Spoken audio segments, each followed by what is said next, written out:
আসসালামু আলাইকুম ওয়া রাহমাতুল্লাহি ওয়া বারাকাতুহু। প্রিয় বন্ধুরা, অবশেষে ছাগলের ব্যবসা দিয়া লাইছি, খামার দিয়া ফলাইছি। দেখতে পাচ্ছেন 3টা ছাগল আমার হাতে আছে। অনেকেই মনে করে যে গরু ছাগল পাললে এ মনে হয় মানুষের জাত না।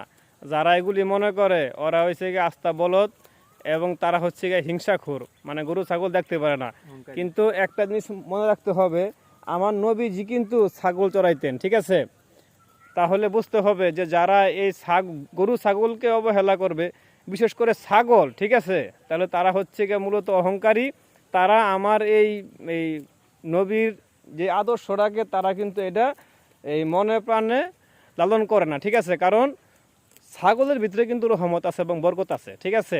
তাই আমার নবী যেহেতু ছাগল চড়াইছে, ঠিক আছে, তাহলে আমি ছাগল চড়াইতে দোষ কোথায়, আবার লজ্জা কিসের? হ্যাঁ, তাই আমি এই যে 3টা ছাগল নিয়ে মাঠে নামছি। দেখা যাক এই 3 ছাগল দিয়ে আশা করা যায় 300 ছাগল হবে, ঠিক আছে?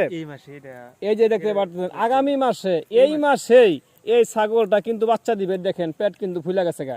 তাহলে রহমত আছে না? একটা ছাগল যদি বছরে যদি আপনার 3-4টা বাচ্চা দেয়, তাহলে যদি আপনার আর যদি আপনার ছাগল যদি আমার থাকে 10টা, তাহলে কি পরিমাণ বাচ্চা হইতে পারে চিন্তা করেন, ঠিক আছে? তাহলে সব কিছু বাদ দিয়া ছাগলের ব্যবসা ধরেন, ঠিক আছে? ছাগল চড়ান। এই যে মাঠে আইছি, ছাগল চড়াইতেছি, কত আরাম লাগতেছে, বুঝতে পারতেছেন? এই যে আমার লগে আমার এক ছোট ভাই আছে পিএল, তো ছাগলের ব্যবসা দিছি। কেমন হইলো? জি আলহামদুলিল্লাহ, খুবই ভালো হয়েছে। ভালো হয়েছে না? অবশ্যই খুব ভালো। দোয়া করেন পিয়ামানিল্লাহ, কারণ ছাগল যেন আরো বংশ বিস্তার করতে পারে বেশি বেশি। দোয়া করি আল্লাহর কাছে।